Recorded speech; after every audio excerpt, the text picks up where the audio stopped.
ராவண பார்வையாளர்கள், தமிழ் உறவுகள் மற்றும் ராவண நல விரும்பிகளுக்கு வணக்கம். தொடர்ந்து உங்களுடைய பேர் ஆதரவுக்கு நன்றி. வழக்கமாக இன்னைக்கு சனிக்கிழமை ஏகப்பட்ட பஞ்சாயத்தை கூட்டுறவங்க நிகழ்ச்சி. மதிப்புக்குரிய திரிசக்தியார் அவர்கள் நம்மோடு இருக்கின்றார். ஐயா வணக்கம். வணக்கங்க. ஜெகஜோதியா வந்திருக்கீங்க போல இருக்கு. ஆமா, வர வழியில பார்த்தேன். நம்ம ராமாயணம் வந்து இப்போ கடைசியில இங்க வந்து மறுபடியும் நவீன ராமாயணமா இருக்குதே. என்ன நவீன ராமாயணம்? இல்லைங்க, ராமாயணம் கதையே என்ன? ராமர் சீதையை தேடிட்டு போறாரு. ஆமா, சீதையை தேடிட்டு போகும்போது இலங்கையில வந்து இருக்கிறதா வந்து சொல்றாங்க. அப்போ வந்து கடல் தாண்டி போறதுக்கு வழியில ஒரு பாலம் போடுறாங்க. யார் போட்டது? அவர் போடுறாரு, அனுமார். வானர படைகள் சேர்ந்து அனுமார், ஆஞ்சநேயர் இல்லை அனுமார்னு சொல்லுவாங்க. அவர் போட்டாரு. அப்புறம் அந்த படையில போனாரு, ஏதோ அவர் போர் பண்ணாரு, ஜெயிச்சாரு, வந்தாரு, மீட்டு வந்தாரு. ரைட்டு. ஆக ராமனுக்கும் ராவணனுக்கும் இல்ல ராவணனுக்கும் வந்து ஒரு பாலமாக அமைவது என்னன்னு பார்த்தா, அந்த காலத்து ராமாயணம் அதுல புராணத்துல பாத்தீங்கன்னா அனுமார். ஆமா. இப்ப வந்து தமிழக அரசு முதலமைச்சர் விஜய் தமிழக அரசு வந்து நம்ம வந்து அனுமார்னு சொல்றதுனால வேற தப்பா இல்லைங்க. வலிமை அனுமார்னா யாரு? பலம். ஆஞ்சநேயர்னாலே பலம். சரி, நீங்க அனுமார் அப்படின்னு சொன்னாலே அது ஒரு பலம், வலிமை, புத்தி கூர்மை. இந்த மாதிரி தமிழக அரசை நம்ம சொல்றோம். இல்ல, உங்க இடத்துக்கு வரும்போது வழி பூரா வெட்டி போட்டிருக்காங்க, ஒரு சின்ன பாலம் மட்டும் கட்டி வச்சிருக்காங்க உள்ள வரதுக்கு. அப்ப ராமன் ராவணாவுக்கு வருவதற்காக ஒரு பாலம் போட்டிருக்காங்க. உடனே எனக்கு வந்து ராமாயண அனுமார் ஞாபகம் வந்தது. இப்ப தமிழக அரசு அனுமார் மாதிரி ஒரு வலிமையோட இருக்கு அப்படின்னு நினைச்சு ஒரு சந்தோஷமும் பாலம் தாண்டி வந்திருக்கீங்க. பாலம் தாண்டி நம்ம இருக்கிற இந்த அலுவலகம் இருக்குல்ல, அந்த கட்டடத்துக்கு முன்னாடி ஒரு பெரிய பள்ளம் வெட்டி வச்சுக்கிறாங்க. அதுக்கு மேல பாலம் போட்டுக்கிறது நீங்க நக்கல் அடிக்கிறீங்க, அது மட்டும் தெரியுது. அது இயேசு கிறிஸ்து பிறக்கிறதுக்கு முன்னாடி வெட்டின பாலங்க. அது வெட்டி போட்ட குழி. ரெண்டு பக்கமும் கழிவு வெளியேறதுக்கு, மழை நீர் வெளியேறதுக்காக வெட்டினாங்க. அப்படியே கிடப்பிலே இருந்தது. பிறகு அந்தந்த வாசலில் உள்ள வீட்டில் இருக்கிறவங்க தாண்டி போக வேணாமா? எப்பா நீங்கள் எப்போ மூடுறீங்களோ மூடுங்க, நாங்கள் அது வரைக்கும் இந்த பாலம் வழியில் போட்டுன்னு ஆஃபீஸுக்கு வந்துட்டு போயிட்டு இருக்கிறோம். பக்கத்துல எல்லாம் வீடு இருக்குது, அவங்கவுங்க போட்டுக்கிட்டாங்க. இப்போ திரும்ப வந்து அவங்களே தோண்டி போட்டுருக்குறாங்க. தோண்டி போட்டாக்கா வழி வரணும் இல்லை, அதனால இந்த பாலம் போட்டு வச்சு எப்போ முடிப்பாங்க தெரியாது. நானும் ரெண்டு சனிக்கிழமை 3 சனிக்கிழமை பார்த்துக்கிட்டு இருக்கேன். இந்த பாலம் 2 வாரமாவோ 3 வாரமாவோ இருக்கு. நீங்க என்னமோ சொன்னீங்க, இயேசு கிறிஸ்து பிறக்கிறதுக்கு முன்னால வந்து பாலம் வெட்டி போட்டதுன்னு சொன்னேன். நல்ல வேலை, புண்ணியமா போச்சு உங்களுக்கு. அனுமார் பிறக்கிறதுக்கு முன்னால வெட்டி இருந்தாங்கன்னா அப்ப இந்த பாலம் ஐடியாவே வந்திருக்காது. ஆமா, அதனால தான் இயேசு கிறிஸ்துக்கு முன்னால வெட்டினதுனால ஏதோ அந்த ஐடியா வந்து கிபின்னு சொல்றதுக்கு நான் அப்படி சொன்னீங்க. பார்த்தா இந்த கிபி முடிஞ்ச பிற்பாடு இந்த பாலம் கட்டி முடிக்கிறாங்களான்னு தெரியாதுங்க. எப்ப முடிப்பாங்க? மழை நாள் வேற வரப்போகுது. ஆமா, இது ஏற்கனவே வழக்கமா இந்த ஏரியால தண்ணி தேங்கி நிற்கும். ரொம்ப அந்த பள்ளத்துல தண்ணி தேங்கிச்சுன்னா இந்த பாலம் எப்படி நிக்குமா? அதுல வர முடியாது, நீச்சல் அடிச்சுன்னு கூட வர முடியாது. போன முறை ஜெயக்குமாராவது அந்த ஆட்சி காலத்துல போட் எல்லாம் விட்டுன்னு இருந்தாங்க. இப்ப அது கூட கிடையாது, வழி இருக்குதா இல்ல. இனிமேல் எனக்கு என்ன கவலைன்னா, மழை காலம் வந்து நான் ராவணாவுக்கு வரும்போது நான் கையில அப்படி ஓடி வந்து அந்த போல் வால்ட்டில வந்து ஒரு குச்சி வச்சு அப்படி சைன்னு தாண்டி வரேன். இதுக்கெல்லாம் நமக்கு வந்து இன்னும் எவ்வளவு பாக்கி இருக்கு. நம்மளுடைய வீர விளையாட்டுகள்ல இன்னும் எவ்வளவு மிச்சம் இருக்குன்னு தெரியல. ஏகப்பட்ட விளையாட்டு நடத்திட்டாங்க மேயரு. சரி, இந்த போடுறேன்னு சொல்லிட்டு 6000 கோடி 4000 கோடிங்களா போட்டாங்க. அதான் 4900 கோடி போட்டாங்க. எங்க இருக்குன்னு தெரியல. 4900 கோடி போட்டாங்க. 4900 கோடி என்னமோ ஒரு வார்த்தை சொன்னீங்க, என்ன சொன்னாங்க? போட்டாங்க. எங்க போட்டாங்கன்னு தெரியல. போட்டாங்க. புரிஞ்சுது, ரைட். இப்ப இவர் என்ன பண்ண போறாருன்னு தெரியல. முதலமைச்சர் அந்த பக்கம் மேயரு கீழே இருக்க கவுன்சிலருக்கு மெஜாரிட்டி எல்லாம் திமுக வசம். முதலமைச்சர் மட்டும் இந்த பக்கம் நிக்கிறாரு. என்ன ஆக போகுது? இதெல்லாம் மேயர் கண்ட்ரோல்ல வருது. நம்ம வேண்டிக்குவோம் எங்கன்னா இல்ல, அதாவது தெரியல. இப்பதான் நீ காலையில வரும்போது அது ஏதாவது பழைய வீடியோ வேணும் தெரியல, ஏதோ ஒரு வீடியோ கண்ணில் பட்டது வாட்ஸ்அப்ல வரும்போது. இந்த கோயிலில் போய் சாமிக்கு வந்து ஒரு மாலை போடுறது, அபிஷேகம் பண்ணுறது, ஒரு பூஜை பண்ணுறதெல்லாம் வந்து இந்த திராவிடத்தில் வந்து ஒத்துக்க மாட்டாங்க. வெளியில் ஒத்துக்க மாட்டாங்க, உள்ள அவங்க செய்வாங்க, அது வேறு விஷயம், ஒத்துக்க மாட்டாங்க. நீ காலையில் அது எப்போ நடந்தது, இப்போ நடந்ததா இல்லை பழசான்னு தெரில. அவர் மேயர் பிரியா இருக்காங்க, ஆளினால் அமைச்சர் இருந்த சேகர் பாபு இருக்கார். பழைய ஃபோட்டோவாக இருக்கலாம், இல்லை இப்போ எடுத்ததாக இருக்கலாம். ஏன்னா இப்போவும் அவங்க அப்போ சேகர் பாபு கட்சியில் தானே இருக்கார். அது கொஞ்சம் திமுக நிர்வாகம்லாம் இருக்காங்க. ஒரு மாலை போடுறாங்க. எதுக்குன்னா ஈவேரா மணியம்மை சாலை அப்படின்னு தெருமுனையில் ஒரு போர்டு வச்சிருக்கான். ஒரு போர்டு இப்படி இருக்கும்ல, அந்த சாலை, இந்த சாலைன்னு ஒரு சாலை பலகை, பெயர் பலகை. அந்த பெயர் பலகைக்கு மாலையெல்லாம் போட்டிருக்காங்க. என்னன்னா மணியம்மையுடைய பிறந்த நாளோ நினைவு நாளோ. அதுக்கு அந்த பெயர் பலகைக்கு இந்த சாமந்திப்பூ மாலை 4 மாலை வாங்கி போட்டு, இந்த பக்கம் சேகர் பாபு, இந்த பக்கம் மேயர் பிரியா, அப்புறம் இன்னும் கொஞ்சம் திமுக கேன் நேரு எல்லாம் நிற்கிறாங்க. இது என்ன இப்போ எடுத்ததா பழசான்னு தெரியல. இவ்வளவு பகுத்தறிவு இவ்வளவு உள்ளவங்க, அப்படிப்பட்டவங்க உங்களோட ராவணா, அதுல திருசக்தியார் வேற வந்து பேசுறாரு. சரி, பாப்பா நம்ம பஞ்சாயத்தை கூட்டுவோம். சரி, பஞ்சாயத்து பஞ்சாயத்தை வந்து பத்திரிகையாளர் விஜயன், புதிய தலைமுறை. அவர் வந்து இந்த சட்டமன்ற உறுப்பினர்கள், தாவேக சட்டமன்ற உறுப்பினர்கள் விலைக்கு வாங்க, என்ன தலைமுறை? புதிய தலைமுறை தலைமுறை. விலைக்கு வாங்குவதாக வழக்கு. அதில் திருநாவுக்கரசு IPDS கருத்து கணிப்பு அந்த நிறுவனம் வச்சு நடத்திட்டு இருந்தவர். அவர் தான் அதில் முதன்மையாக நடத்தி எல்லாத்தையும் பேரம். அவருடன் இவர் தொடர்ந்து தொலைபேசி உரையாடலில் இருந்தார். அதில் குறிப்பாக வந்துட்டு ஆப்ரேஷன் மேகாலயா என்னாச்சு அப்படின்லாம் கேட்டுக்கிட்டு இருந்தார். ஆப்ரேஷன் மேகாலயா அப்படின்னாக்கா அது வந்து அங்கே மேகாலயாவில் இதே போல தான் சட்டமன்ற உறுப்பினர்கள் வாங்குறதுக்கு அந்த பேரில் அங்கே பேசிக்கிட்டாங்க. 2 பேர்கிட்ட தூக்கியாச்சு, 2 பேர்கிட்ட அப்படின்ற மாதிரி. அது என்ன ஏது அப்படின்றதுக்காக தான் விசாரணைக்காக கூப்பிட்டுருந்தாங்க. இதில் என்னென்னா நேற்று முழுக்க அதுதான் புதிய தலைமை தொடர்ந்து பண்ணிக்கிட்டே இருந்தது. பட் விமர்சனங்கள் நமக்கு இருந்தாலும் இல்லாட்டி போனாலும் கடந்த காலங்களில் பத்திரிகையாளர் வீட்டில் வந்து சாணத்தை போட்டு சாக்கடையை போட்டது, தொடர்ந்து கைது பண்ணது, நிறைய பேரை பண்ணாங்க. 22 பேர்கிட்ட பண்ணியிருக்கிறாங்க. நேதாஜி ஒரு செய்தியும் நேதாஜி அவர் வரதராஜன், வாராகி, நீங்க சொல்ற அந்த சவுக்கு அவர் வீட்டில் போய், ஆமா கிஷோர் கே சாமி, அதுக்கப்புறம் வந்து கிழக்கு பத்ரி, இது மாரிதாஸ், கோபிநாத், ஆமா, இப்படி வந்து இவ்வளவு பத்திரிகையாளர்களை வந்து கைது பண்ணாங்க. அவங்கள டார்ச்சர் ஏதோ ஒரு வகையில் எல்லா உளவியல் ரீதியாகவும் நேரடியாகவும் பண்ணாங்க. அப்பெல்லாம் இந்த சென்னை பத்திரிகையாளர் மன்றம் இது மட்டும் எனக்கு கேட்டு தொலைக்க மாட்டேங்குது. கொஞ்சம் சத்தமாக தான் சொல்லுங்களேன், வயசாகி போய். எனக்கு நான் சத்தமாக தான் சொல்லுவேன், நான் சத்தம் போட்டு பாடுவேன். ஏங்க நான் கட்டி கொடுத்த கட்டடம் அங்கே இருக்குது, எனக்கு ஒரு இன்விடேஷன் கூட கிடையாது. அந்த கட்டடம் வந்து திறந்து ஓட்டு போட விட்டாங்களா உங்களை? ஓட்டா? நான் டோனருங்க, நன்கொடையாளருங்க. நன்கொடையை வாங்கி வச்சுக்கிட்டு அதுக்கப்புறம் ஒன்றும் நம்மளை கூப்பிடல. வழிகாட்டும் குழுன்னு சொல்லி யாரோ ஒரு ஆள் வந்து உளுத்து போன இரும்பு துருப்பிடிச்ச பீரோ ஒருத்தர் கொடுத்தாராம். அதுக்கு என்ன, அவர் பீரோ கொடுத்துட்டு பெருசாக மீசையை முறுக்கி விட்டுக்கிட்டாரு. நான் என்ன பண்ணுறது? சரி, அந்த பத்திரிகையாளர் மன்றம் என்ன பண்ணுது? அந்த பத்திரிகையாளர் மன்றம் முஷ்டியை முறுக்குது, சட்டையை முறுக்குது. அப்புறம் இன்னொருத்தர் வந்து நான் உங்களுக்கு பார் ஓப்பன் பண்ணி தரேன் அப்படின்னாரு. நல்ல நல்வழி, அதாவது வழிகாட்டுறாரு. எல்லாம் வந்து அங்கே உட்காந்து குடிச்சு குடல் வெந்து வீணா போங்க, நாசமா போங்கடான்னு.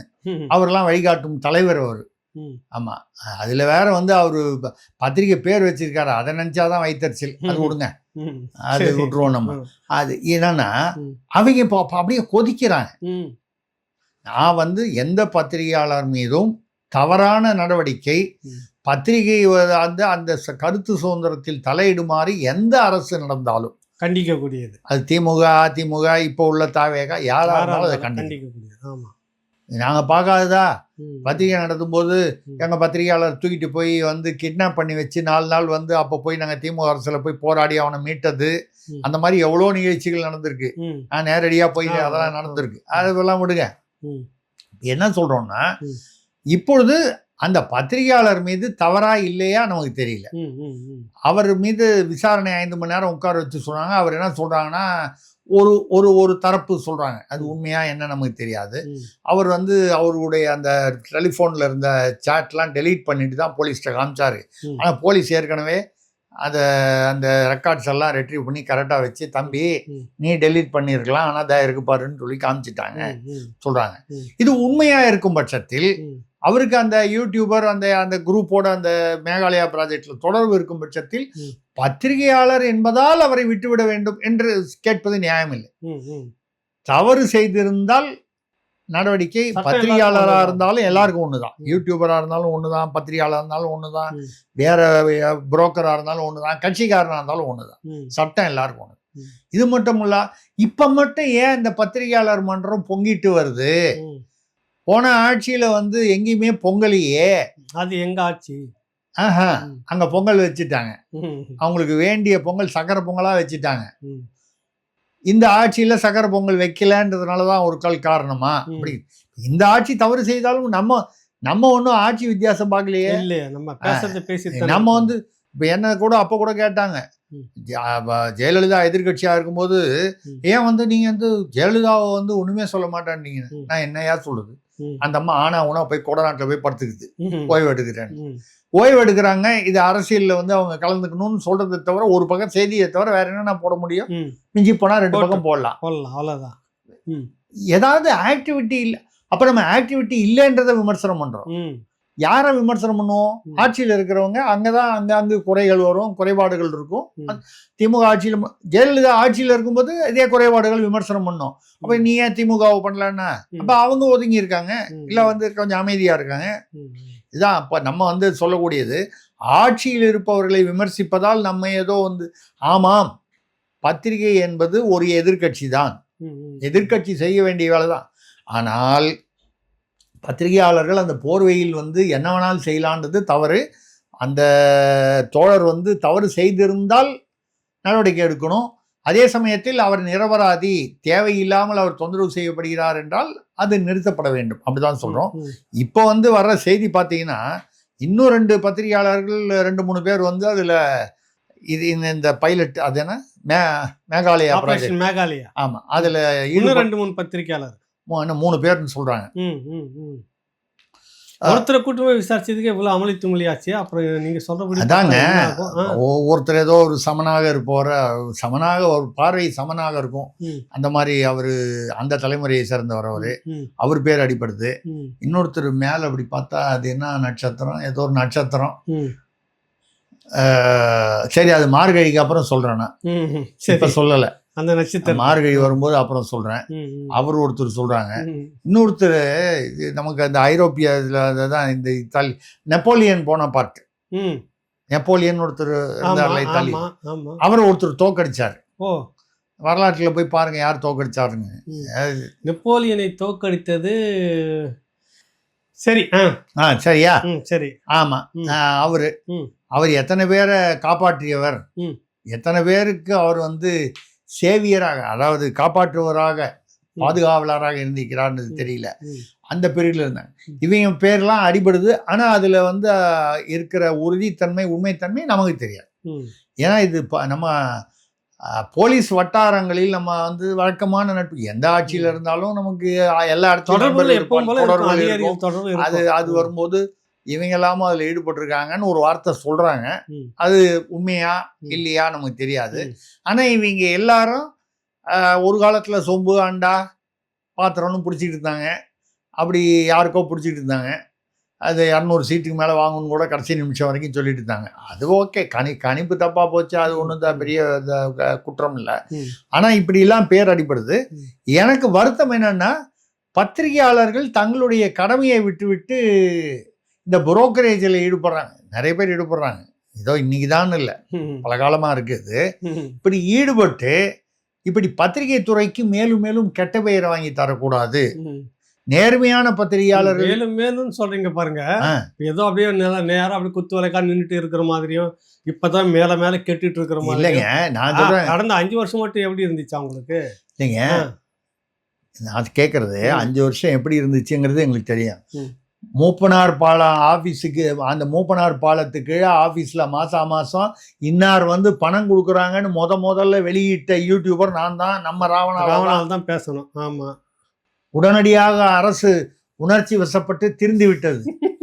இடத்தை மாற்றி விட்டார்கள். இடத்த தான் மாத்தினாங்களோ, ஆமா, அது கொடுக்கறது திருந்தல. கொடுக்குற ஆளும் அதே ஆள் தான், வாங்குற ஆளும் அதே ஆள் தான். ஆனா இடத்த இடத்த மட்டும் மாத்திட்டாங்க. இந்த ஆளு திருசக்தியார், இந்த ஆளுக்கு வேற வேலையே இல்லை, கண்டுபிடிச்சி இதை சொல்லிட்டாரு, மூப்பனார் பழம் வேணாம்ப்பா, வேற எங்கேயாவது அப்படின்னு சொல்லி இடத்த மாத்திட்டாங்க.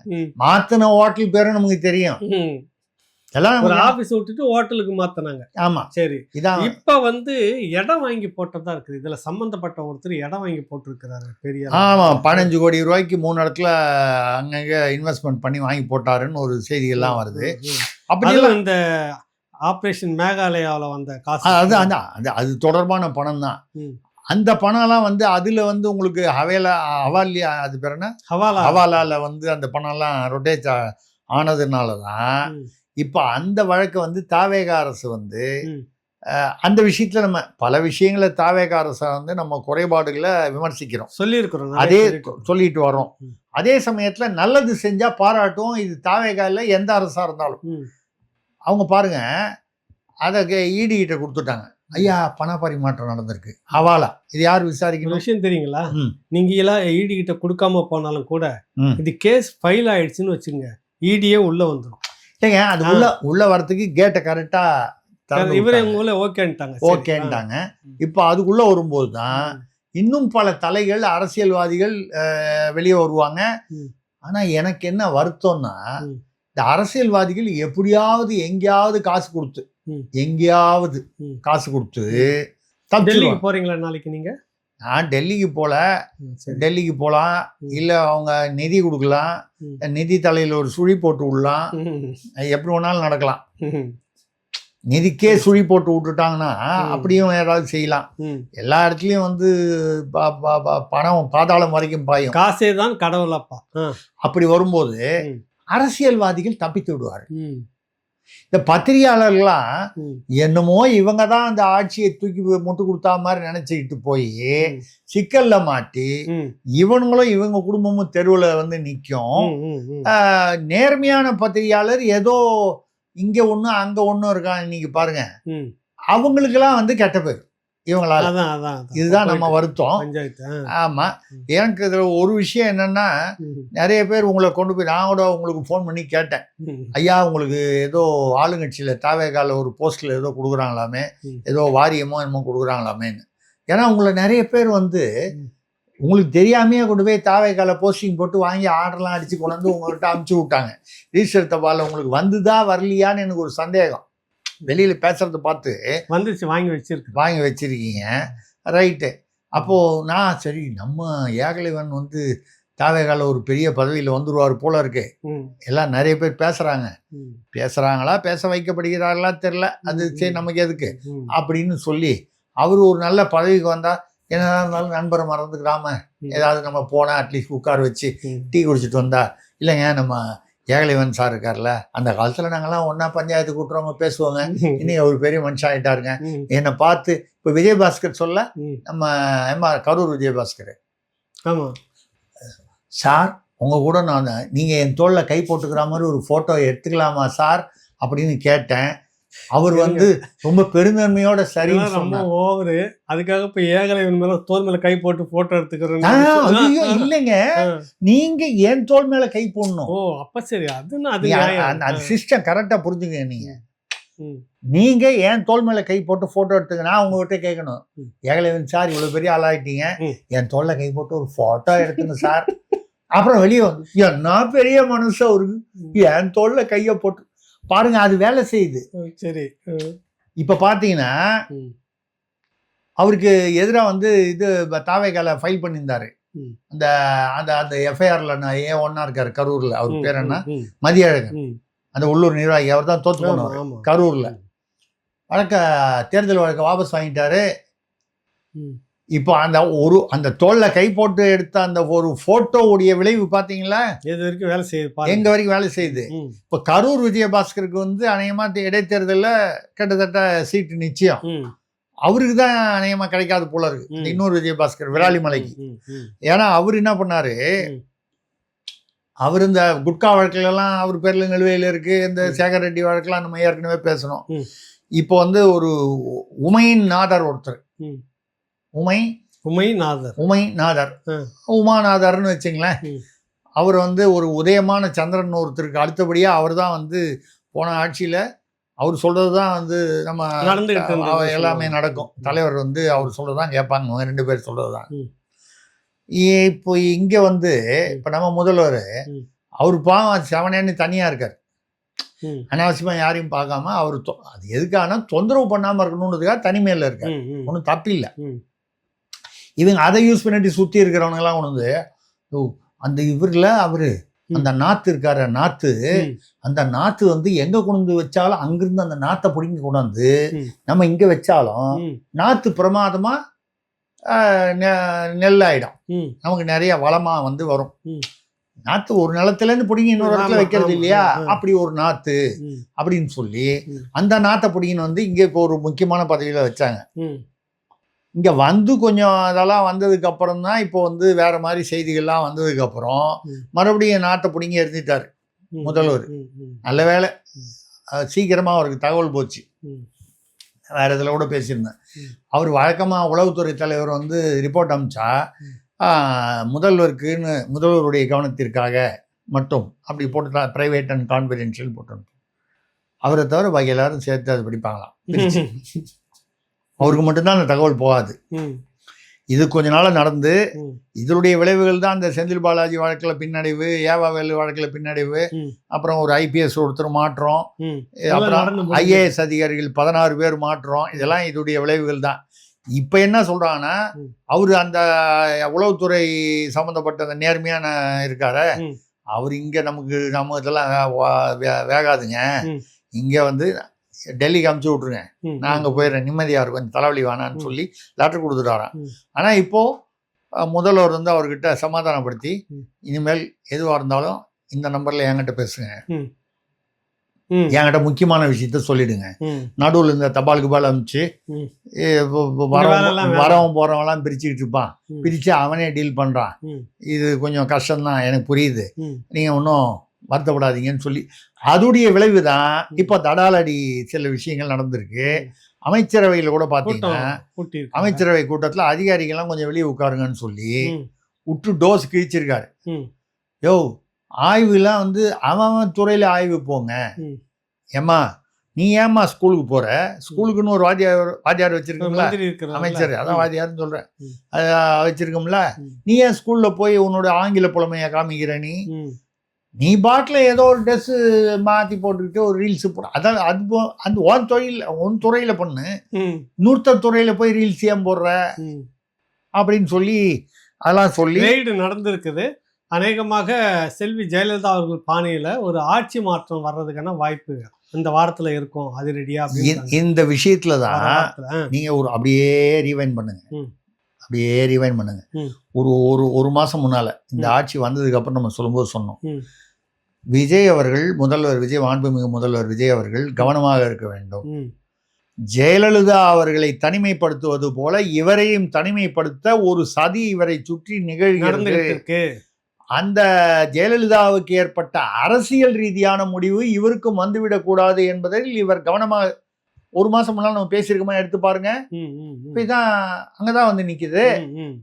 அப்புறம் சொன்னா வந்து இந்த ஆள் ஜோசியன்னுவாங்க, இல்லை வந்து இவர் எங்க நம்மளை வந்து, அதாவது உண்மையை சொல்வதை அப்படிதான் எல்லாம் சொன்னோம். 8 மாசம் முன்னால அண்ணாமலை தனியா போவாருன்னு சொன்னோம். அதாவது அண்ணாமலை தனியா போவாரா, இறுதி மூச்சு வரை அவர் வந்து பாஜகவை விட்டு போக மாட்டார்.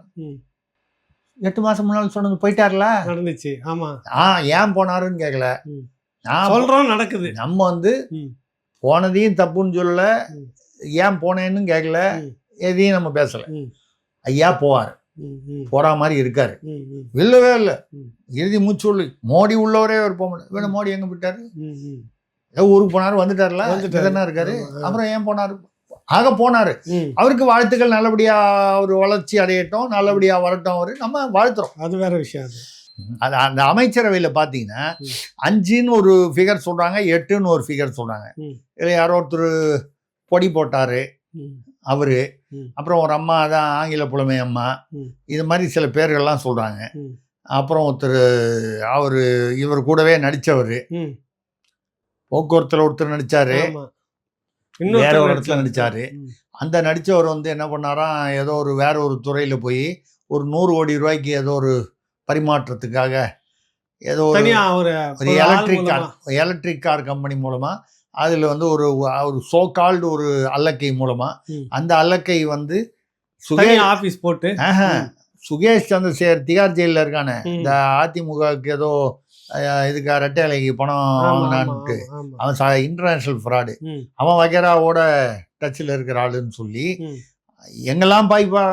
இவங்களுக்கு என்னன்னா ஒரு ஆள் வந்தான்னா அவன் யாரு என்ன பின்னணி எதுவும் தெரியாது, விசாரிக்கல, புதுசு எதையா நம்பி அவன் வந்து சொல்ற பில்டப் வச்சு போயிடுறாங்களா. அவன் ஃப்ராடா இருந்தான்னா அந்த ஃப்ராடு யார் தள்ளியில வரும், விஷயம் தெரியாம மாட்டிக்கிறவன் பேர்ல தான் வரும்.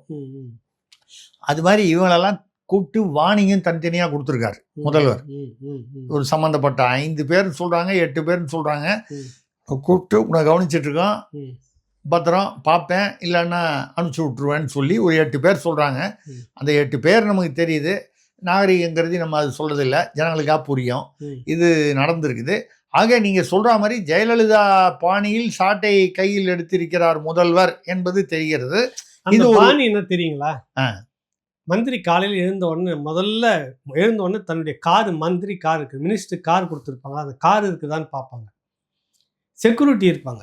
இது 2 இல்லைன்னா இன்னைக்கு நம்ம பதவி இல்லைன்னு அவங்க நினச்சிக்கணும். ஒரு வரியில் 2 வரியில் ஒரு விஷயம் எனக்கு தெரிஞ்ச ஒருத்தர், அவருக்கு நான் தான் வந்து ஒரு கட்சியில் வந்து சொல்லி, அதாவது நமக்கு தெரிஞ்சவருங்க, நம்ம பாருங்க அவருக்கு ஏதோ பதவி கொடுங்கன்னா ஏதோ ஒரு மாவட்ட பதவி கொடுத்தாங்க அவர் கட்சியில், ஏதோ இலை கட்சியிலன்னு வச்சுங்களேன். அப்போ ரைட்டு, அவர் வந்து அப்புறம் மந்திரி ஆனார். திடீர்னு ஒரு நாள் அவர் வந்து வண்டியில் போயிட்டுருக்காரு, அவருடைய போலீஸ் எஸ்கார்ட் முன்னால் உட்காந்துருக்காருல, அவருக்கு ஏதோ ஃபோன் வருது. அவர் வந்து ஐயா என்னன்னு கொஞ்சம் நிறுத்துங்க ஐயா, என்னென்னு இங்கே சொந்தக்காரர் ஒருத்தர் ஏதோ உங்களுக்கு வீட்டில் ஆயிடுச்சான் அர்ஜென்ட்டாக, நான் இறங்கி அது பார்த்துட்டு வரேன், நீங்கள் போங்க ஐயா, நான் பின்னால் வீட்டுக்கு வரேன். ஐயோ போங்க, ஏதோ சொந்தக்காரர் ஏதோ இறங்கி அமிச்ச வண்டி போயிடுச்சு. 5 நிமிஷம் பொறுத்து ஒரு ஃபோன் வருது, உங்களை இதுலேருந்து எடுத்தாச்சு, எங்கேருந்தோ யாரோ ஒரு ஐஏஎஸ் ஆஃபீஸர் கூப்பிட்டு சொல்கிறார், அமைச்சர் வீட்டிலேருந்து நீங்கிட்டோன்னு. ஆக்சுவலாக என்ன பண்ணியிருக்காங்க, முதல்ல அந்த எஸ்கார்ட்டுக்கு ஃபோன் பண்ணி நீ முதல்ல இறங்கி போடான்ட்டாங்க நடு வழியில் ரோட்டில்.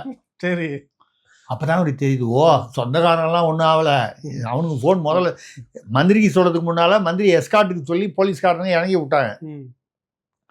அதே மாதிரி நான் பார்த்துருக்கேன், முதல் நாள் வரைக்கும் சாயந்தரம் மந்திரி அப்படின்னு இருப்பான், மறுநாள் காலையில் அங்கே போய் போயஸ் கார்டன் வாட்ச்மேன்கிட்ட போய் அம்மாவை பார்க்கணும். அந்த வாட்ச்மேன் அதெல்லாம் பார்க்க முடியாது, அம்மாவெல்லாம் பார்க்க முடியாது, யார் வாட்ச்மேனு விரட்டிக்கிட்டு இருப்பான். நம்ம இங்கேருந்து அப்போது ஜெயா டிவி வந்து பக்கத்து பில்டிங்க. சரி, நான் அங்கேருந்து அங்கே போவேன், நம்ம பொதுவாக சன் டிவிக்கு போவோம், ஜெயா டிவிக்கு போவோம், எல்லா தொடர்புகள் உண்டு.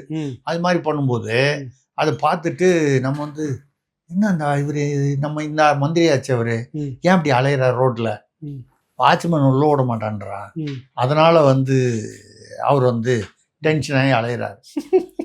இல்ல அதாவது இது சரியா தவறா, இனிமே தாவேக்காவல பார்க்கலாம், இது சரியா தவறா என்பதை விட அந்த மந்திரிகளுக்கு நம்ம என்னமோ வந்து நம்ம தான் வந்து அப்படின்னு வந்து அந்த எண்ணம் வரக்கூடாது. அந்த வகையில இந்த சாட்டை எடுக்கப்பட வேண்டிய சாட்டை, வரவேற்கப்பட வேண்டிய சாட்டை, இதனால வந்து விஜய்க்கு நல்லாட்சிக்கு ஒரு நல்ல பெயர் தான் வந்து வருமே தவிர இந்த சாட்டையினால கெட்ட பேர் வர்றதுக்கு இல்லை. ஐயா நான் சொன்ன சாட்டை வந்து இந்த சாட்டைங்க, இது இருக்கிற பிரச்சனையில் நீங்கள் வேற எதையாவது நினச்சி ஏதாவது வந்துரு போது, இவரை சொன்னார் அவரை சொன்னார், சவுக்குங்கிறாரு சாட்டைங்கிறாரு ஏதாவது சொல்கிறாரு, இது மாதிரி ஏதாவது பொதுவாக சொல்லிடுவாங்க, அதுக்காக சொல்கிறேன். சரி சரி. ஆனால் எனக்கு ஒரு விஷயம் என்னன்னு கேட்டிங்கன்னா, முதல்ல சொன்னேன் உங்களை தாவேக்கால ஏதோ போஸ்டிங் கொடுத்தா மாதிரி நிறைய பேர் போட்டு விட்டுறாங்க, நானே கூட வந்து அப்படின்னு நினச்சேன்னு சொன்னேன் பாருங்க. ஒரு விஷயத்தில் ஒரு சக பத்திரிகையாளர் ஊடகவியலாளருங்கிற முறையில் நான் உங்களை பாராட்டுறேன். நான் உங்களை வந்து புகழ்ந்து எனக்கு ஒன்றும் ஆக போகிறது இல்லை, சரிங்களா, அது உங்களுக்கு தெரியும். ஆனால் ஏன் அப்படின்னு சொன்னால், இவ்வளவு பேர், சில பேர் கொச்சையாக, சில பேர் அபத்தமாக, சில பேர் பொய்யும் புழுகுமாக, சில பேர் என்னைக்கோ ஏதோ ஒரு சூழ்நிலையில் நடந்ததை இப்பொழுது வந்து அதை திரிபு செய்து திரித்து எப்படியெல்லாமோ வந்து நிறைய போஸ்ட்லாம் பார்க்குறேன், நானும் பார்க்குறேன். என்கிட்ட கூட 2 இதில் கேட்டாங்க, நான் பொதுவான விஷயமா சொன்னேன். அந்த மாதிரி வரும்பொழுது நீங்கள் அதையெல்லாம் கடந்து சென்று இதுவும் கடந்து போகும் அப்படின்னு சொல்லி நீங்கள் கௌரவமாக கண்ணியமாக மௌனம் காக்குறீங்க பாருங்க.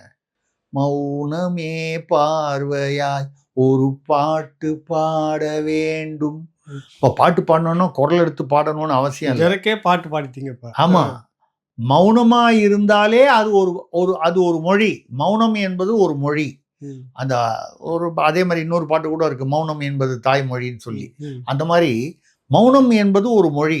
பல இடங்களில் பேச்சுக்களை விட எழுத்துக்களை விட மௌனம் வலிமையானது. நீங்க அதை கடைப்பிடிக்கிறீங்க, அதை நான் பாராட்டுறேன். ஏன்னா தேவையில்லாத விமர்சனங்களுக்கெல்லாம் பதில் சொல்லி நம்மளுடைய தரத்தை குறைச்சக்கூடாது. அவங்கவுங்க ஏதோ தன்னுடைய முக்கியத்துவத்தை காமிக்கணும், விசுவாசத்தை காமிக்கணும்னா, விசுவாசம் என்பது இந்த விமர்சனங்கள் அல்ல.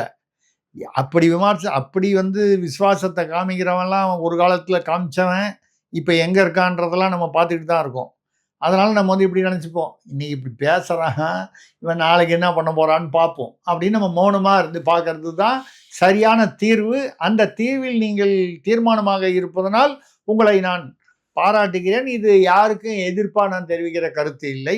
பொதுவாக நான் சொல்லக்கூடியது என்னுடைய அனுபவத்தை. உங்கள் அனுபவத்தை வச்சு கணிச்சிருக்கீங்க, உண்மைதான்.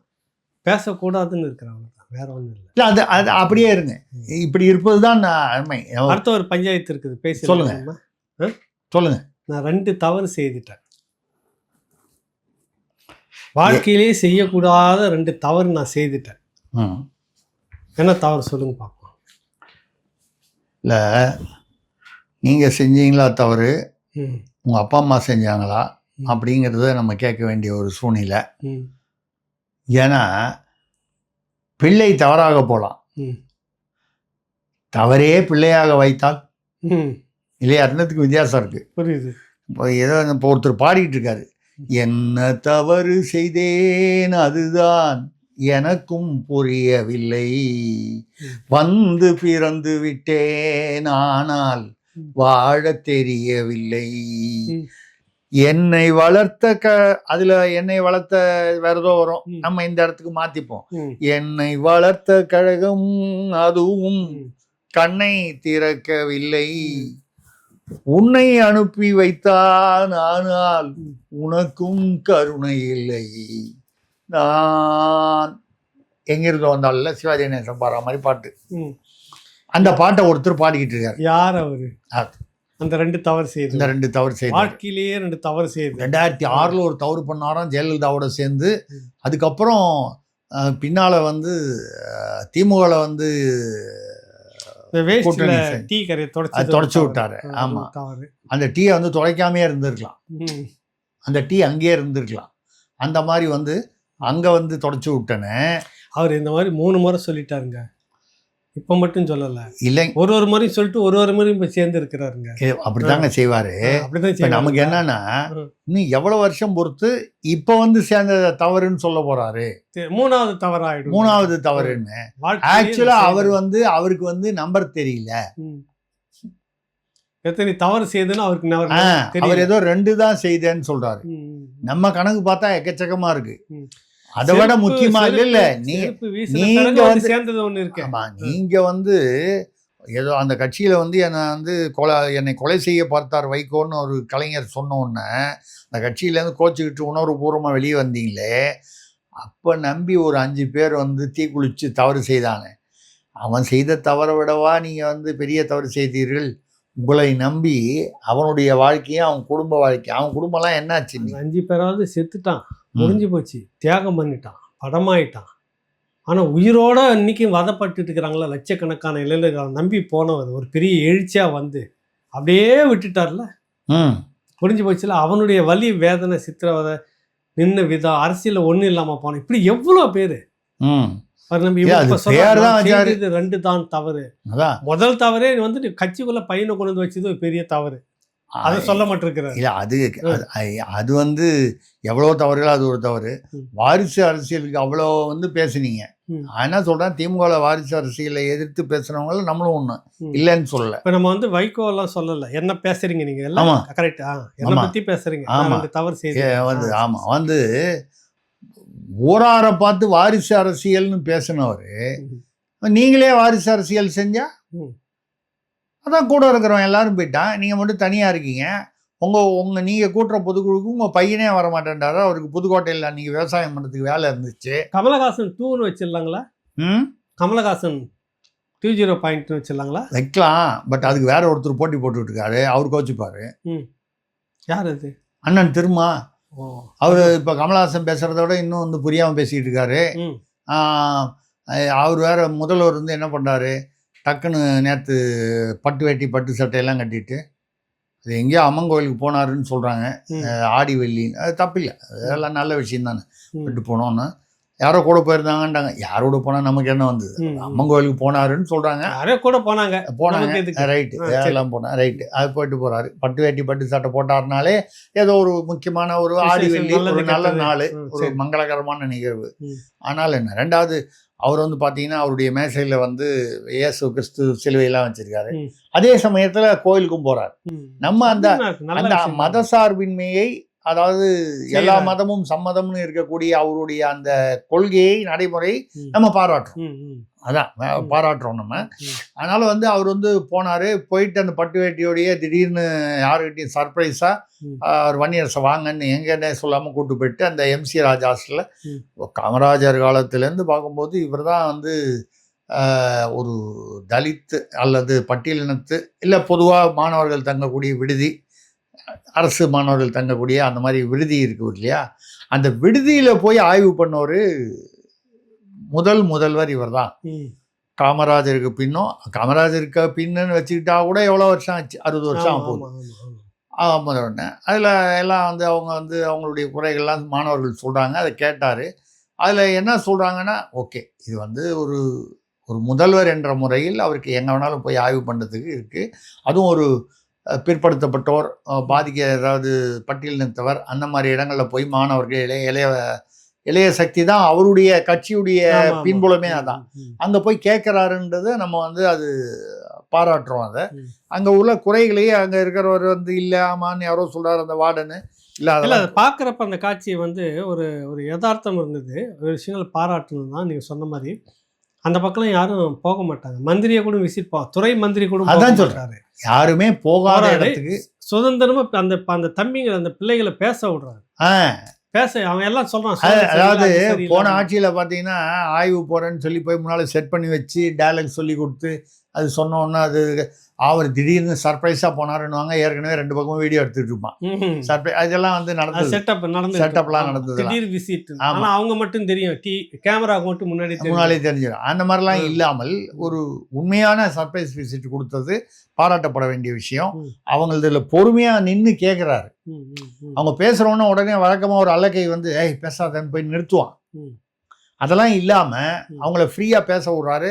அவங்க ஏதாவது குறைபாடுகள் சொல்கிறாங்க, கரண்ட் இல்லை, போல வரல, அங்கே திருட்டு நடக்குது, CCTV இல்லை, சாப்பாடு குறைவாக இருக்குன்னு சொல்லி சாப்பாடு வேறு சாப்பிட்டு பார்க்குறாரு. அவர் வன்னியரசு அமைச்சர் அவர்களும். இது ஒரு பாராட்டப்பட வேண்டிய விஷயம். அதே சமயத்தில் இதுக்கு பின்னால் அரசியல் இருக்கா அப்படின்னு சொன்னால், நம்ம அரசியல்லையே நம்ம ஊரியே பழக்கப்பட்டதில் ஏன் இருக்கலாம் என்று நமக்கு தோன்றுகிறது. ஏன்னா திருமாவளவன் என்ன பண்ணுறாரு, இப்போ நான் வந்து அங்கே போயிடுவேன், இந்த வீட்டில் புருஷ பொண்டாட்டிக்குள்ள சண்டை வந்தால் நான் எங்கள் அம்மா வீட்டுக்கு போகிறேன், அதே பில்டப் கொடுத்துட்டே இருப்பாங்க. புருஷன் என்னைக்காவது ஒரு அம்மா வீட்டுக்கு தானே போகிறேன்னு, போலையான்னு கிளம்பிட்டேன்னு நினச்சேன், இன்னுமா போல அப்படின்னு கேட்டேன். நான் ஏன் போகணும், இது என் வீடு, என் புருஷன் வீடு, இங்கே தான் இருப்பேன் வாங்க. ஆனால் அது வரைக்கும் பில்டப்புக்காக அம்மா வீட்டுக்கு போகிறேன்னு. அந்த மாதிரி திருமாவளவன் இன்னைக்கு அந்த நிலைமையில் இருக்காரு. அங்கே போயிடுவேன், மாநிலத்தில் கேட்குறாங்க, மன்னார்குடியில் கேட்குறாங்க, சிங்கப்பூரில் கேட்குறாங்க, சில்குவார்பட்டியில் கேட்குறாங்க அப்படின்னு சொல்லி பேசி அமித்ஷா அவர்கள் உள்துறை அமைச்சர் happy birthday how old are you என்று ஆங்கிலத்தில் என்னிடம் கேட்டார். அதெல்லாம் இப்போ ஏன் சொல்லணும்? போன ஆகஸ்டில் நடந்துங்க. அது ஏன் இப்போ சொல்லணும்? அதாவது நாங்கள் போயிடுவேன் இருங்க, இது சத்தம் மட்டும் பேசுகிறோம், நம்ம 2 பேருக்குள்ள மட்டும் பேசிப்போம். இப்போ நீங்கள் இதெல்லாம் பேசுறீங்கன்னு வச்சுக்கோ, ஏற்கனவே ஒரு குரூப் 7 எழுத்து இருக்குது, புதுசாக இன்னொன்று வந்துடும், வேணுமான்னு கேட்குறேன். வந்து நல்ல காரியத்தை பண்ணிட்டு போறீங்க எனக்கு. இல்லைங்க, 2 ஏழரை சேர்ந்தா 15 ஆச்சு. ம். இப்பதான் யாரோ 15 கோடி இன்வெஸ்ட் பண்ணாரு எங்கெங்கயோன்னு சொன்னாங்க. உங்களுக்கு ஒரு 15 சேரட்டுமே, கோடி அது இல்லைன்னா கூட கோடி இது 7 எல்லாம் வந்து சேரும். 2 ஏழரை சேர்ந்தா 15 ஆச்சு. உன்னை பத்தி தெரியாதான்னு வம்பான்னு. சரி, அதான் என்னன்னா அவர் வந்து துயரத்துல வந்து பேசிட்டு இருக்கிறாரு, இதெல்லாம் போய் பெருசு பண்ணலாமா நீங்க? இல்லைங்க, இவரை நான் மாதிரி பெரிய என்னன்னா மனிதர்கள். திடீர்னு அவர் உள்துறை அமைச்சர் அமித்ஷாவை பத்தி பேசுனது எதுக்குன்னு புரியல. சரி. அப்போ அவர் வந்து நான் இங்க இல்லைன்னா அங்க கூட போக தயார்னு அவரு மங்களூர்ல நின்ன போதே பாஜக அந்த கூட்டணி திமுகவோட சேர்ந்து நின்னவர் தானே. ம், ம். இன்னும் போகாதவர் ஒன்றும் இல்லையே. அதிமுகவும் போயிருக்காரு, மக்கள் நல கூட்டணி போயிருக்காரு, போவேண்டாரு. ம். அப்போ ம். இந்த தாவேகாவுடைய வாக்கு வங்கியில் ஒரு கணிசமான வாக்கு வங்கி வந்து பட்டியலினத்தை சேர்ந்தது கூட. ம், ம், ம். பட்டியலினத்தை சேர்ந்தவர்கள் எல்லாரும் தாவேகாவுக்கு தான் போட்டாங்கன்னு நம்ம சொல்ல. ம், ம். தாவேகாவுக்கு பட்டியலினத்தை சேர்ந்தவர்கள் மட்டும்தான் போட்டாங்கன்னு சொல்ல. ம். ஏற்கனவே பட்டியலினத்தில் சேர்ந்த அந்த வாக்காளர்கள் ம். ஒரு காலத்தில் திருமாவளவனுக்கு கீழே இருந்தவங்க கொஞ்சம் பேர் வந்து வேற ஒரு கட்சிக்கு போயிட்டாங்க, சில பேர் திமுக போயிருப்பான், சில பேர் அப்படி மாறி மாறி போனாங்க. அப்படி போகும்பொழுது தாவேகாவிற்கு போனவர்கள் அதிகம். ஏன்னா அவர்கள் எல்லாம் விஜய் அவர்கள் நடிகர் என்ற முறையில் ரசிகர்கள். அதுக்கப்புறம் ரசிகர்களாக இருந்தவங்க போயிட்டாங்க அந்த இயக்கத்துல வந்து பக்கம். தொண்டர்கள் ஆகிட்டாங்க. ம். அப்படி இருக்கும்போது அவர்களுடைய மனதையும் வருடுற மாதிரி ஒரு ஒரு நல்ல விஷயமாக அதை செய்திருக்கிறார். ம். இதுல எனக்கு அதுல ஒரே ஒரு விஷயம் என்னன்னால், ஒரு இடத்துல ஒரு இல்ல தமாஷா அந்த எம்சிஆர் ஹாஸ்டலுக்கு போனதுல திடீர்னு மந்திரியை கூட்டின்னு போனாரு. மந்திரிக்கே எங்க போறதுன்னு தெரியாம சர்ப்ரைஸா போனதா சொன்னீங்க. அங்க விட்டுட்டீங்க அப்படியே. இல்ல அது எதுக்காக சொல்றேன், அங்கதான் நிக்கிறான் சந்திரன். சந்திரா அங்க வந்து நிக்கிறது என்னன்னா, இப்படி கூட அதை எடுத்துக்கலாம் அரசியல் ரீதியா. வாய் வந்து சும்மா இருக்க மாட்டேங்குது. இல்லைங்க. கேள்வி கேட்டு வம்புல மாட்டான். இல்லைங்க, சொல்லுங்க நீங்க சொல்லுங்க. அரசியல் ரீதியாக இதற்கு ஒரு நம்ம இப்படி அதை இந்த கண்ணாடி சாதாரணமா பார்த்தா வரவேற்கிறோம். ம். வேற ஒரு விமர்சன கண்ணாடி எடுத்துட்டு பார்த்தா தவறுன்னு சொல்லல. ம், இதுக்கு பின்னால ஏதோ ஒரு விஷயம் இருக்கணுமே. ம், ம். திடீர்னு ஏன் அங்க போறாரு? ம். அவரு நான் பிஜேபியோட போயிடுவேன், இல்ல பிஜேபியோட டச் வச்சுப்பேன் அப்படிங்கிற மாதிரி அமித்ஷா பேரை சொல்றாருல்ல. ம். இவரு வன்னியரசை கூட்டு இங்க போயிட்டு வந்தாருன்னா, ம். இப்போ ஒரு ஒரு 4 நாளா என்ன பேச்சு அடிபடுதுன்னா, திருமாவளவன் வந்து திடீர்னு வந்து நான் இனிமேல் இந்த ஆட்சிக்கு ஆதரவு இல்லை, ஏன்னா பாமக உள்ள வரப்போகுது, ம். 4 பேர் சப்போர்ட்ல உள்ள வரப்போறாங்க, ம். சௌமியா அன்புமணி அவர்களுக்கு அமைச்சர் பதவி கொடுப்பார்கள் என்று ஒரு பேசப்பட்டதாக சொல்றாங்க. சொல்றாங்க. பேசியிருக்கிறோம் அத. சரி. வந்தா என்ன பண்ணுவாரு? ம். திருமாவளவன் பாமக இருக்கிற இடத்துல நான் இருக்க மாட்டேன்னு ஏன் இருக்க மாட்டீங்க? சொல்லு. அப்படிதாங்க. ஏங்க, ஒரு காலத்துல நீங்க சொல்லியிருந்தீங்க காங்கிரஸோட எந்த காலகட்டத்தில் எந்த ஜென்மத்திலுமே வந்துட்டு கூட்டணியே கிடையாது, அது இருக்கிற இடத்துல இருக்க மாட்டோம்லாம் பேசுனீங்க. அப்புறம் சோனியா காந்தி வருக சொக்கத்தங்க வருகன்னு ஏன் அதான் right. டிவி சேனல்ல நீங்க இல்லைங்க, தான் அதெல்லாம் போஸ்ட் இருக்கு. போட்டீங்க. இப்ப உள்ள சூழ்நிலையில ஒரு கால் இவர் வந்து பாமக இருக்கிற இடத்துல நான் இருக்க மாட்டேன்னு சொல்லி திருமாவளவன் வந்து நான் அங்க எதுக்கு சொல்றோம்னா, நம்ம இந்த வந்திருக்க ஒரு அரசியலை தக்க வச்சுட்டு மேல கொண்டுட்டு போறதுக்கான வழியை பார்க்கலாமே. இப்ப அவங்க வந்தா நாங்க இருக்க மாட்டோம்னு ஏன் சொல்றாருன்னு தெரியல. நீங்க சொன்னதுக்காக கேட்கறேன். இல்லைங்க. ரொம்ப போகுது எனக்கு. ஐயா, நீங்க வந்து தயவு பண்ணி அரசியலை வந்து கொஞ்சம் அப்படி கொஞ்சம் அந்த கண்ணாடியோடு பார்த்து போட்டாதான் நீங்க வந்து புரிஞ்சுக்க முடியும். ம். திருமாவளவன் வந்து வன்னியரசு அவர் மந்திரியா இருக்காரு. ம். அவர் ஒரு பொறுப்பு ஒரு மாவட்டத்துக்கு பொறுப்பு மந்திரியா இருக்காரு. ம். அவர் நெருக்கமா ஏற்கனவே திமுக பீரியட்ல திமுக தலைமையோட நெருக்கமா இருந்தாரு. இப்போ இங்கே நெருக்கமாயிட்டு வராரு. ம். வன்னியரசை கூப்பிட்டு இப்போ போகிற அளவு இப்போ அவர் வந்து திருமானா சரி நம்ம ஒரு பயங்காட்டுவோம், ம், ம், ம். ஆதரவு விளக்கிடுவோம், பாஜக பக்கம் போயிடுவோம். ஆனால் நம்ம ஏற்கனவே சொல்லிட்டோம், இவர் ஏந்து போனால் இவர் மட்டும் தான் போவார், இவர் பேண்ட் சட்டை அங்கேயே தான் இருக்கும்னு முன்னால் ஒரு தடவை பேசணும். நம்ம ராவணால தான் பேசுறீங்க. ஆமாம், அதுக்கு அங்கிருந்து 2 பேர் திட்டி மெயில் போட்டு அதனால நமக்கு நம்ம வந்து அந்த இது மாதிரி சிவாஜி கணேச கர்ணம் பரிச கடைசியில் அந்த வசனம் பார்த்து எல்லா அம்புகளும் வந்து அப்படியே பூமாலையா விழும் நமக்கு வர திட்டெல்லாம். இந்த திட்டுகள் தான் நமக்கு பூமாலை. அதை பத்தி நம்ம சொன்ன கவலை இல்லை. விதம் என்னன்னா, அவர் மட்டும் தான் ஏஞ்சி போவாரு, அவர் பேண்ட் சட்டை உள்பட இங்க தான் இருக்கும், ஆமா டிவிலே இருக்கும் அப்படின்னு சொல்ல ஆமா வரீங்க. சொன்னது ம். அந்த மாதிரி. இப்போ உண்மையிலேயே இவருக்கு பேண்ட் சட்டைன்றது என்ன அரசியல் ரீதியில அந்த 2 எம்எல்ஏ தானே. ஆமா, ஆமா. அந்த 2 எம்எல்ஏவும் ஒரு கால் வந்து இவர் நான் ஆட்சியை ஆதரவு விலக்கிக் கொள்கிறேன்னு நீங்க விலக்கிக் கொள்றீங்க, ஆனால் நாங்க விலக்கிக் கொள்ளலையே அப்படின்னு கேட்டா முடிஞ்சு போச்சு. ஆமா. ஏக்நாத் ஷிண்டே சிவசேனா அதே மேட்ரு. ம்.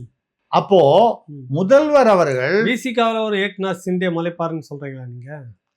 முளைப்பார் இல்ல, ஏற்கனவே ஒருத்தர் இருக்காரு. அவர் எப்போ ஏக்நாத் ஷிண்டேவா மாற போறாரு தெரியல. அம்பியா இருக்காரு, அண்ணி நான் எப்போ மாறுவாருன்னு தெரியல.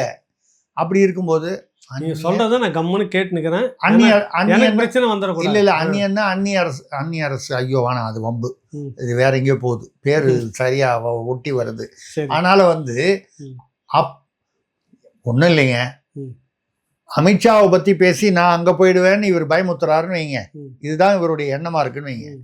பதிலுக்கு விஜய் அவர்கள், ம். அவர் நடிகர், அவருக்கு இந்த அரசியல் தெரியாதுன்னு சொல்றாங்கல்ல, அவருக்கு தனக்கும் அரசியல் தெரியும் என்று காண்பித்து விட்டார். வன்னியரசை கூட்டு வந்து போய் எம்சி ராஜா ஹாஸ்டல்ல போய் செக் பண்ணிட்டு ஒரு நல்ல பேர் அப்படி நம்ம வாங்கிட்டாரு. பேசலாம். ஆனா அவர் என்ன முடிவுல இருக்கிறாரு? தலைவர் தான் எனக்கு எல்லாமோ அப்படின்னு இருந்துட்டு வந்தா என்ன பண்ணுவீங்க? யாரு? ம். அது அன்னைக்கு வரும்போது தெரியும்ல. பார்க்கலாம். இவர் வந்து ஆதரவை விலக்கிக் கொள்வரேன்னு சொல்லும்போது அன்னைக்கு அவர் எப்படி ரியாக்ட் பண்றாருன்றதை பொறுத்து தான் நம்ம பதில் சொல்ல முடியும். தலைவர் தான் அவர் அப்படின்னு மனதில் ஏத்துக்கிட்டு என்ன வருவார்னு இருக்கிறது, நினைக்கிறேன். இல்ல அவர் மனதில் என்ன இருக்கிறது, தலைவரையும் தாண்டி இல்ல வந்து நம்ம ஏன் இப்படி சொல்லக்கூடாதா, இந்த இயக்கம் வளர வேண்டுமானால் அதிகாரத்தில் பங்கு என்று திருமாவளவன் தலைவர் சொன்னது என் மனதில் இன்னும் ஒலித்து கொண்டிருக்கிறது. ம். அந்த அதிகாரத்தில் பங்கு கிடைக்கும் பொழுது அதை விடுத்து விட்டால் அது எனக்கு நமக்கு பின்னால் இருக்கும் பட்டியலின மக்களுக்கு துரோகம் செய்வதாகும். இந்த டயலாக் நல்லா இருக்கா இல்லையா? இது நல்லா தானே இருக்கு.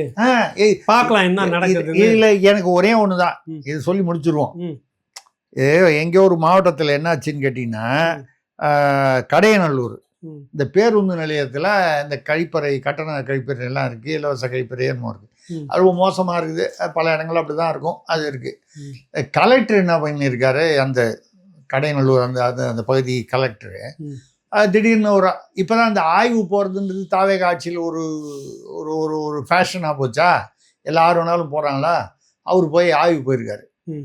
அங்கே அந்த கட்டண கழிப்பறை போய் எல்லாம் சரியா இருக்கா, சுத்தமாக இருக்கான்னு பார்க்காரு. கொஞ்சம் சரியா இல்லை, எங்கெங்க சரியா இல்லைன்றதெல்லாம் ம். அங்கே ஒரு ஆள் நம்ம தாவேகா துண்டு போட்டு ம். ம். ம். ஃபுல்லில் இருக்காரு, ம். ஃபுல் ஸ்பிரிட்டு, ம். உற்சாக உறுதியில் நல்ல உச்சத்தில் இருக்காரு. ம். ஓ நீ தாவேகா தானே? ம். யார? ம். கலெக்டரை பார்த்து, ம். நீ தாவேகா ஆள் தானேயா, ம். அப்புறம் ஏன் இங்கே வந்து இதெல்லாம் வந்து பார்த்துக்கிட்டு இருக்க ம். அப்படின்னு அவர்கிட்ட ஏதோ ஒருமையில் பேசி, அதாவது வந்து ஆய்வு பண்ணாலே அது தாவேகா நிர்வாகி தான் இருப்பாரு, தாவேகா இது உருவாயிடுச்சு இப்ப. உருவாயிட்டாங்க. ம். கலெக்டர் வந்து ஐயா நான் கலெக்டர் ஐயா, ஐயா நான் ஆட்சியர் ஐயான்னு சொல்லி கெஞ்சுற மாதிரி ஒரு சூழ்நிலை வந்துருச்சு. அதாவது இவங்க கிட்ட என்ன பாடுபடுறாங்க பாருங்க. சரி. அந்த கலெக்டர் வந்து பாருங்க 4 பேர் ஐயா ஐயா அவர்கிட்ட சொல்லுங்க நான் கலெக்டர், ஐயா நீங்க கூப்பிட்டு சொல்லுங்க அவர்கிட்ட நான் கலெக்டருங்க, நம்ப சொல்லுங்க, நான் வேணா அப்பாயின்மெண்ட் ஆர்டர் காமிக்கிறேங்க அப்படின்ற நிலைமைக்கு அந்த கலெக்டர் கொண்டு வந்துட்டாங்க. இது ஒரு தமாஷான ஒரு விஷயத்தோட மக்கள் சுவாரஸ்யமாக என்ஜாய் பண்ணட்டும்ன்றதுக்காக சொல்லி முடிச்சுக்கிறோம். அடுத்த எபிசோட்ல நம்ம மீண்டும் சந்திப்போம். நன்றி ஐயா, வணக்கம்.